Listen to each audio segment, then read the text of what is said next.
So to begin this morning, I want to do a little bit of Bible study to give the background, especially for the first reading, and that links, of course, with Jesus in the gospel. Because the first reading, if you remember it, is not about Adam and Eve and an apple. It's about us. We're the story. So imagine now, about 2,000 years before the birth of Jesus of Nazareth, the people in the world believed in many gods. And for some reason that we do not know, God chose the Jewish people to reveal himself to. And that begins with Abraham.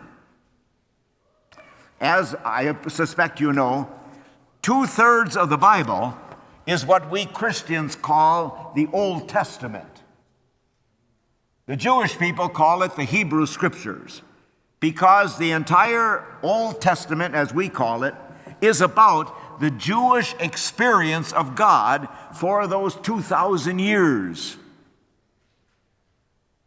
But that starts in Genesis chapter 12. Now remember that nothing was written down. After Abraham, at least we think about 1,000 years until David, where they started writing things down. So during those 1,000 years, the Word of God was passed on from the elders of the family to the next generation. During that time, there developed 4 different traditions, or we call them schools of thought, to pass on these traditions. But then they started asking, well, what happened before Abraham? So they started to think about, how did the world get here? How did we humans get here? Where did sin come from? What was God's reaction to sin? Where did all these languages come from? And that comprises the first 11 chapters of Genesis. Now, when they wrote the Bible down, different traditions had different stories, and they didn't decide which tradition was correct. They put them all in, if there were more than one. So, in Genesis, and I'm sure you know this, the first chapter is the story of the creation of the world and man and woman in 6 days. The second chapter, which we heard part of today, they left some sections out, is the story of God making the man and then the woman from his rib, although you didn't hear that this morning, that was left out. That's the second story of creation, chapter 2 of Genesis. Now remember, we Catholics do not take the Bible literally. So if you take the first chapter of Genesis, God creating the world in 6 days, what day do you think we're in right now? I always propose that we're still in the 6th day. In the second chapter, God creating the man and then the woman from his rib. People who read the Bible literally believe that men have one less rib than women. We don't take it that way. So take that story. Now it's a play on words. The Hebrew word for ground is Adamah. And out of the ground, God made every man, and they call him Adam. Unfortunately, to simplify the story, we changed that word with a capital A and called him Adam. But it's all of us. And from that man, God created the woman, Eve, the one who gives life, because women are the only ones that give life. And we unfortunately called her Eve. But again, it's not 2 people, it's all of us. And they ate the fruit of the tree of the knowledge of good and evil. Unfortunately, we changed it into an apple, but that's not in the Scriptures. And that talks about that all of us want to know the difference between good and evil. It's in us. When you see a sign that says, hot, do not touch, what do? You touch it. Wet paint, you check it out. We want to know good and evil. God did not want us to know that. God wanted to only us that we would know good. But we have decided to sin. All of us. And because of that, because we have sinned, We are shamed. That's why they covered themselves with fig leaves. It wasn't modesty. They were ashamed of what they did. If you ever did anything bad, you're thinking about it right now, and you're still ashamed of it.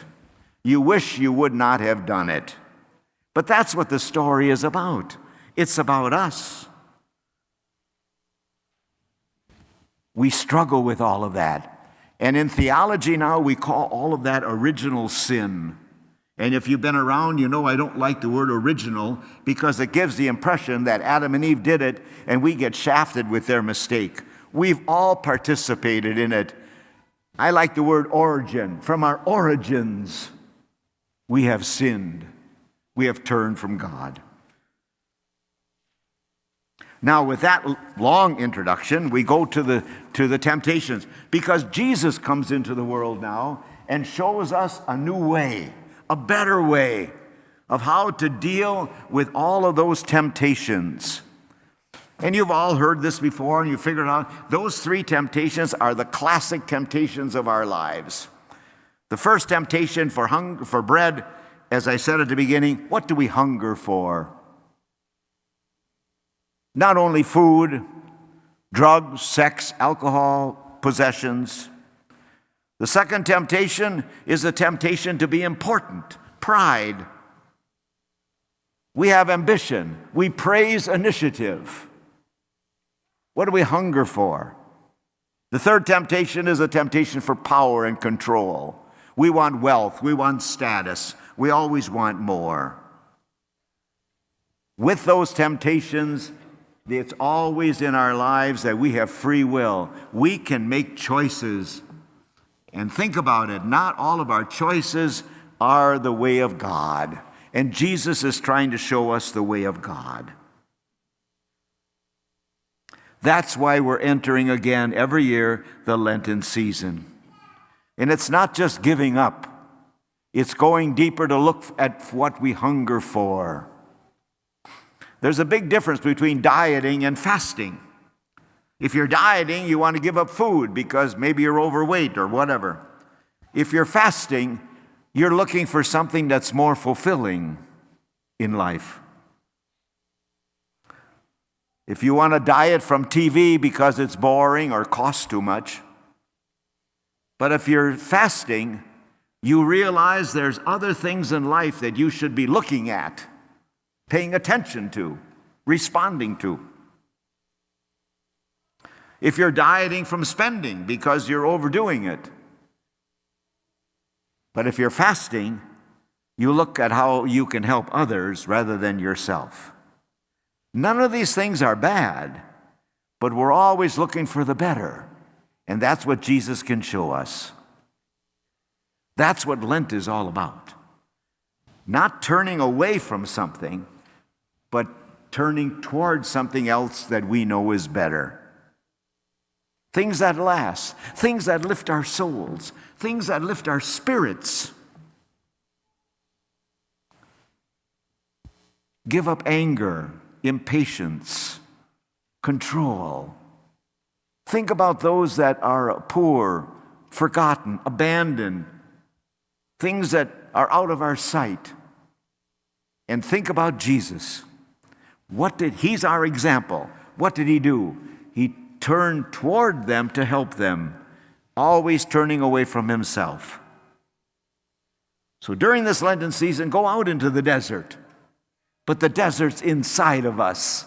The wilderness is down here. Go down there and root out whatever is not of God.